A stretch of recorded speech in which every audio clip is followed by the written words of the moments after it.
ரோட்டில் கேட்பாரற்று கிடந்த 45 பவுன் நகை பொட்டலம்.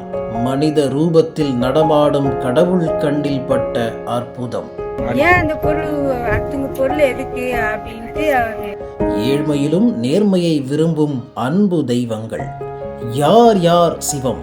நீ நான் சிவம், வாழ்வே தவம், அன்பே சிவம் என்ற பாடலுக்கு உயிர் கொடுத்த தெய்வப் பிறவி. சென்னையில் நடந்த ஒரு நெகிழ்ச்சி சம்பவம். உருவங்கள் மெய்சிலிர்த்த தருணங்கள். அன்றொரு நாள் சென்னை தீநகர் முப்பாத்தம்மன் அம்மன் கோயில் தெரு வண்டிக்காரன் சாலையில் மாநகராட்சி தூய்மை பணியாளர் பத்மா குப்பைகளை அள்ளிக் கொண்டிருந்தார். ரோட்டோரம் சந்தேகத்திற்கிடமான முறையில் பிளாஸ்டிக் கவர் ஒன்று சுற்றி வைக்கப்பட்டிருந்தது. அதனை பிரித்து பார்த்தபோது அதில் தங்க நகை குவியல் இருந்தது. அதிர்ச்சி அடைந்த பத்மா உரியவரிடம் ஒப்படைக்க வேண்டும், அதற்குள் நகையை தொலைத்தவர் நகை தொலைந்து விட்டதே என தற்கொலை போன்ற தவறான முடிவுக்கு வந்துவிடக்கூடாது என எண்ணி கடவுளை வேண்டிக் கொண்டார். உடனடியாக தனது கணவர் ஆட்டோ டிரைவர் சுப்பிரமணியனை வரவழைத்தார். இருவரும் சேர்ந்து பாண்டி பஜார் காவல் நிலையத்தில் நகைகளை ஒப்படைத்தனர்.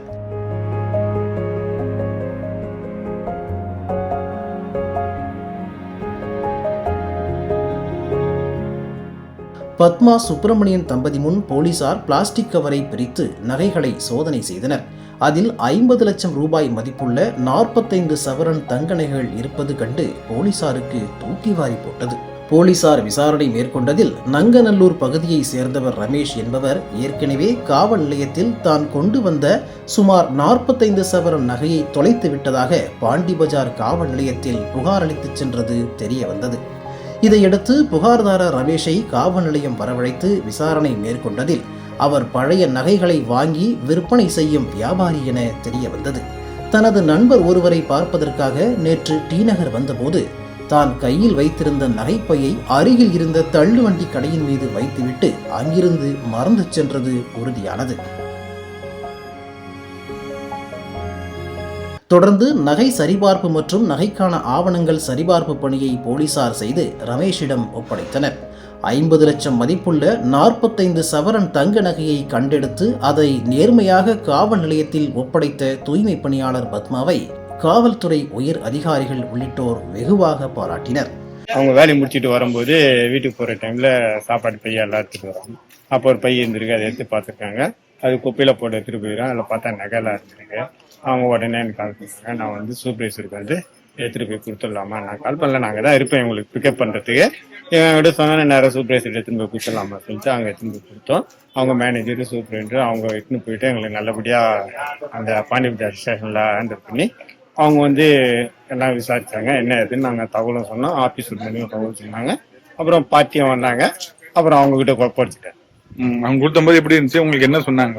அவங்க நன்றி சொன்னாங்க சார். அவங்க ஹஸ்பண்ட் ஒய்ஃப் 2 பேரு பாவம் அந்த நகை கடைக்காரெல்லாம் அவங்க தற்கொலை பண்ணிக்கிற நிலைமைக்கு அவங்க அவ்வளோ ஃபீலிங்ல இருந்தாங்க. அவங்க முகத்தை பார்க்கும்போது இது பார்த்தோம்னா அவங்க முகத்துல ஒரு பிரகாசமா ஒரு ஒளி வந்தது. பார்க்கும்போது சந்தோஷமா இருந்தது.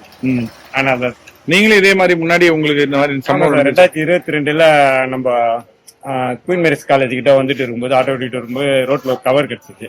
என்ன கவர்? மேல பார்த்து பணம் மாதிரி தெரிஞ்சு கீழே கட்டிச்சு. சரி ஓரமா வண்டி நிறுத்திட்டு அதை எடுத்து பார்த்தா பணம் இருந்தது. நேரம் எடுத்துட்டு போயிட்டு நம்ம லைட் ஹவுஸ் போலீஸ்ல ஒப்படைச்சேன். அவரு என்ன பண்ணாரு, நீங்க போங்க இது கமிஷனர் கூப்பிடுவாங்க. ரொம்ப நாள் கமிஷனர் 2 நாள் கழிச்சு கூப்பிட்டாங்க. எல்லாம் என்ஜாய் பண்ணிட்டு அவங்க கூப்பிட்டு கமிஷனர் என்ன பண்ணாரு, அவார்டு கொடுத்தாரு. எவ்வளவு பணம் எடுத்து கொடுத்தீங்க? 1,70,000. ஓகே. அதே மாதிரி தான் என் மனைவி ஒப்படைச்சிருக்காங்க. கடந்த 2022ஆம் ஆண்டு சென்னையில் கீழே கிடந்த 1,25,000 ரூபாயை சுப்பிரமணியன் கண்டெடுத்து 1000 விளக்கு போலீசில் ஒப்படைத்தார் என்பது குறிப்பிடத்தக்கது. கீழே கிடந்த தங்க நகையை உரிமையாளரிடம் ஒப்படைத்ததற்கு தன் கணவனை போன்று யாருடைய நகை பணத்திற்கும் ஆசைப்படாமல் நேர்மையாக இருக்க வேண்டும் என்று தோன்றியதாக பத்மா மனம் திறந்தார். வேலை செஞ்சுட்டு வரும்போது நகை கிடைச்சிது சார். 2 மணி இருக்கும். கிடைக்கும்போது எடுத்துட்டு வந்து எங்கள் ஆஃபீஸர்கிட்ட கொடுத்தேன். அவர் எடுத்துட்டு வந்து போலீஸ் ஸ்டேஷனில் கொடுத்துட்டான் அப்படின்னு சொல்லிட்டு எங்கள் ஆஃபீஸர் எல்லாம் வர வச்சாரு. எடுத்துன்னு போய் கொடுத்துருந்தாங்க போலீஸ் ஸ்டேஷனில். அவ்வளோதான் சார். இவ்வளோ நகை எடுத்ததுக்கு எப்படி திருப்பி கொடுத்துருக்கீங்கன்னா என்ன நினைச்சீங்க? அந்த நகையை பார்த்தோன்னே உங்களுக்கு என்ன தோணுச்சு? எனக்கு பயம்தான் சார் தோணுச்சு. திரும்பி அவங்க கிட்ட கொடுத்துடணும், இவ்வளவு நகையா இருக்கே நம்ம என்ன பண்ண போறோம் அதை வச்சுட்டு அப்படின்னு சொல்லிட்டு திரும்ப கொடுத்துருவேன் சார். சொந்தக்காரன் கொடுத்தோன்னே எப்படி இருந்துச்சு? ஐயோ ரொம்ப சந்தோஷப்பட்டாங்க சார். அவங்க அழுதுட்டே இருந்தாங்க. அவங்க பார்த்த உடனே அவங்களுக்கு ஒரே சந்தோஷம் அந்த நகையை பார்த்துட்டு இருந்தேன். ஆனா அவ்வளவு நகை ஆச்சே, அவங்க என்ன கஷ்டத்துல வந்தாங்களோ எப்படி விட்டுட்டு போனாங்க. ரொம்ப சந்தோஷப்பட்டு என்கிட்ட ரொம்ப இதெல்லாம் கேட்டாங்க. உங்களுக்கு இப்படி தோணுறதுக்கு காரணம் என்னங்க? யாருக்கு உங்களுக்கு இப்படி தோணுறதுக்கு காரணம் என்ன? தோணுறதுக்கு காரணம் எங்க வீட்டுக்காரர் தான் சார். என்ன பண்ணாரு? பொருள் கூட சேர்த்துக்க மாட்டார் சார். எனக்கு ஆசை இருந்தாலும் அவர் விட மாட்டார் சார். இதுக்கு முன்னாடி அவர் என்ன பண்ணாரு? இதுக்கு முன்னாடி என்ன சார்?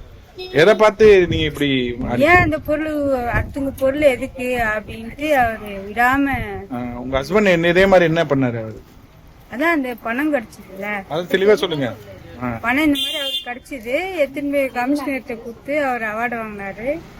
அதனால எனக்கும் அதே மாதிரி ஒரு எண்ணம் வந்து. திருவல்லிக்கேணி VR பிள்ளை தெருவில் கணவர் ஆட்டோ டிரைவர் சுப்பிரமணியுடன் வாடகை வீட்டில் வாழ்ந்து வருகிறார். இருவரும் உழைத்து தனது மகனை IT கம்பெனியிலும் மகளை திருமணமும் செய்து கொடுத்துள்ளனர். வாடகை வீடு, பல லட்சம் கடன் இருந்தாலும் கணவனை போன்று நேர்மையாக வாழ வேண்டும், கடவுளுக்கு அஞ்சி வாழ வேண்டும், எக்காரணம் கொண்டும் பிற பொருளுக்கு ஆசைப்படக்கூடாது என்பதில் உறுதியாக இருப்பதாக பெருமிதம் கொண்டார் பத்மா என்ற நான் கடவுள். இவரை நாம் வாழ்த்த வேண்டாம், அவர் நம்மை ஆசீர்வதிக்க வேண்டுமாய் கடவுளை நாம் வேண்டிக் கொள்வோம்.